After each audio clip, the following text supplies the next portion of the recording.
What is going on, everybody? It's your boy James here from Triple Threat FIFA, and today I am here with episode number 11 of this Southampton Career Mode.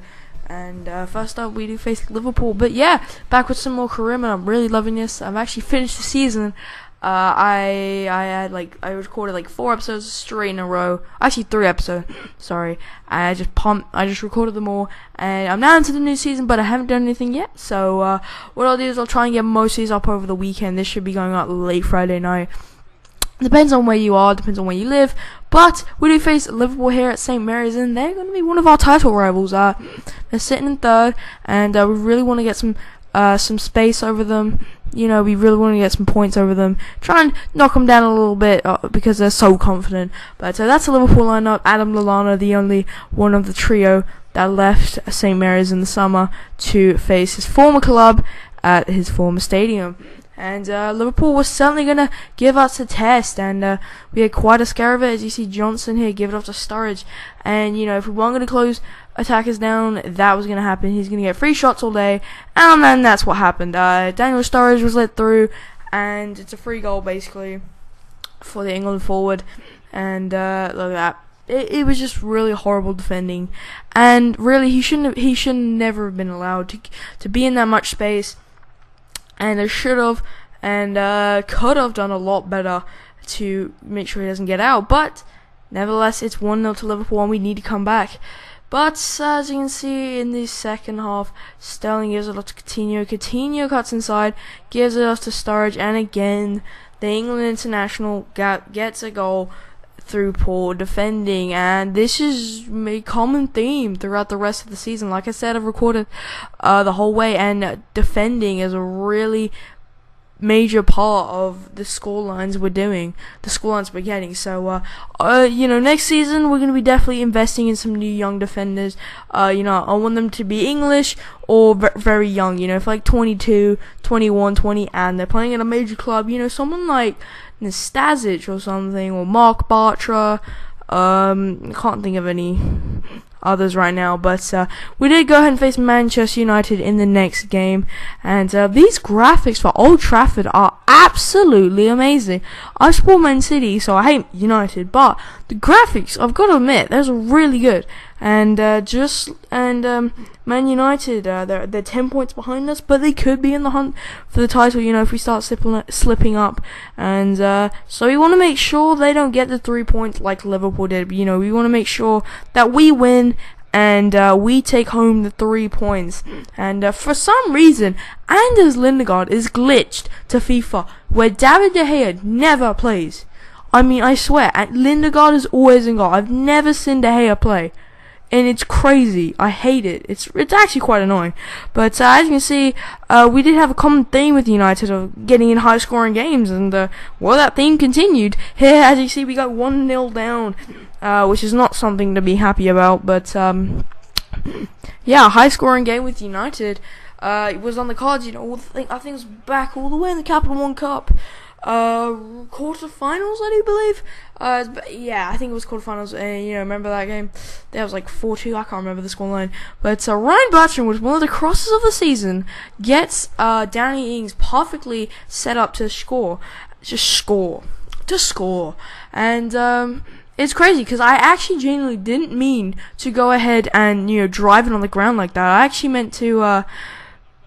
I think that was a through ball. That was a through ball. I actually meant to tap it on to the throw guy. I think that was Mayuka, or maybe Wanyama. But Bertrand crossed it in, and so the other guy who was, you know, behind him meant to through ball it, but I guess I just held it down for too long, and it ended up being a pretty awesome goal. And Danny Ings gets his 14th goal of the Barclays Premier League season. And as you can see, the amazing run here from Danny Ings. The pace, he beats Jones, and he's also another centre back I could be investing in. His pace eventually finds a pass to Tadic, and Tadic knocks it in the back of the net to make it 2-1 in the 72nd minute. So I don't know what happened, but something clicked, and we just started performing very well, and that was very pleasing for me. You know, Danny Ings just made a hugely amazing run from, you know, all the way in our own half and eventually tees up Tadic for a good goal. And I bet you De Gea would have saved that. But yeah, I don't know why Lindegaard always plays, but great goal, great team goal. And actually, Fraser Forster's happy because he's dancing around there, and hopefully he doesn't concede anymore. But Dusan Tadic just get his 9th goal in the Barclays Premier League season. That's good for us. And Mayuka then sets up Sadio Mane. He then runs down, gets in the box and tees it up for Danny Ings perfectly. Now I swear, this time I think I meant it. I can't remember. It's been a few days, but I genuinely think I meant it. Yeah, I did. I remember. So yeah, this time I actually genuinely meant it. I meant to cross them on the ground because I was just thinking, oh, maybe if I try something new, maybe I can score kind of a good goal for the viewers and maybe show it off. And it wasn't all that bad. He kept his composure and didn't stutter one bit. He was unflinching, as you will. And but yeah, it was a good goal. And we're 3-1 up here at the Theatre of Dreams. But I don't know what Fraser Forster was doing there. But I guess he tried to be Superman, and eventually it falls to Johnny Evans, who does the funniest celebration ever. He runs to the halfway line and then decides to go down on his knees and slide. And it was so funny at the moment. I mean, even though we did just concede, it was so funny. But I mean, I don't know what Fraser Forster was doing there. He tries to be Superman, and Fonte misses the header. So look, it bounces perfectly for Evans, and he slots it home. But I don't know what Forster was trying to do. It was so funny, but I guess he was trying to save the shot from James Wilson. But we walked out of Manchester with 3 big points, and that is exactly what I wanted to happen. We didn't dominate at all, but if you saw the lineup, if you go back to the lineups, you'll see we actually played in a 4-2-4, and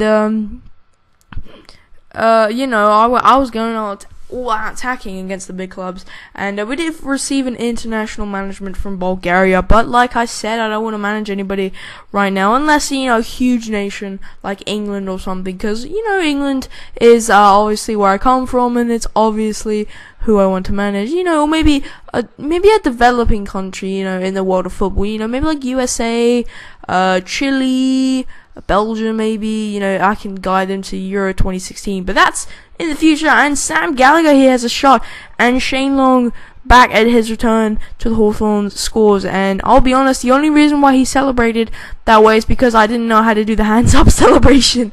I think I do now. For me, for PlayStation users, it's hold L2 and then double tap the circle button.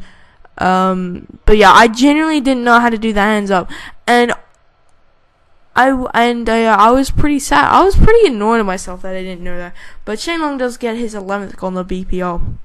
And again, Shane Long is sent through here only a few minutes after, and he slots it home.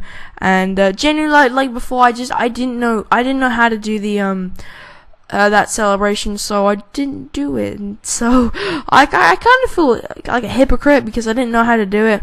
And you should know, but if you're a YouTuber, you're making videos, you should know. That's one of those things, that they teach you in the FIFA manual, the FIFA manual guide to YouTubing videos. But yeah, anyways, I just didn't know how. But Shane Long gets his 2nd goal of the game and his 12th goal in the BPL, so he's looking to be a really good signing. And Sam Gallagher here is brought down. Everything's happening to Sam Gallagher, but he's brought down here by Yusuf Malumbu, and he's booked for it. And that's just a dirty challenge. I mean, yeah, it was a 1-footed tackle, but James Ward-Prowse with the free kick of the year. I never score free kicks, and when I mean never, I probably score about 10 the whole entire year.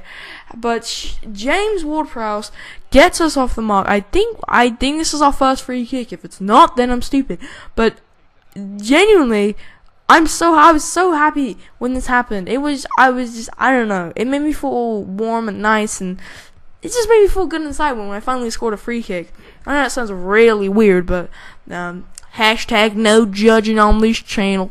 But yeah, I don't know. But James Ward-Prowse gets his first goal of the BPL, and a good one as well. And then Shane Long is again sent through, beats the defense, and scores for the third time in just under 40 minutes. So Long is on some form.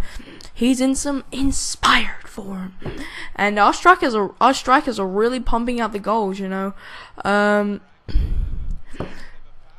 This episode we've got 5 in 3 games. Not too bad. But stupidly, in the 90th minute, Maya Yoshida does go ahead and bring down Craig Gardner, I think.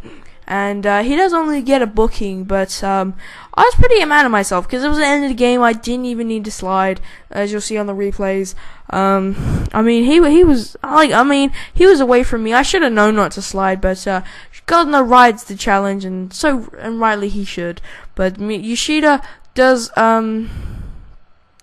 pick up a yellow, and Varela does step up, and sadly he scores to put a dent in our clean sheet. But I'm not too bothered if we don't get a clean sheet. I mean, as long as we win, as long as we get the 3 points, that's really all I'm happy about. And we did it in an emphatic style. So I'm pretty happy with that. And actually, we definitely dominated this game, and we definitely deserved the victory. And but yeah, this is gonna wrap up the episode. Now we are going into the new month here, of March.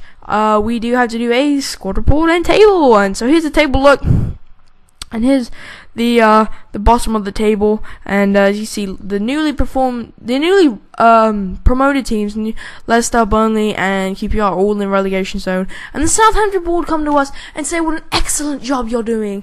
And we know it's hard under the media pressure, but congratulations. And I know that I did that really awkwardly, but yeah, the board, you come to us and say, you're doing a good job, and we know how hard it is, and so that's nice to get recognized by the board.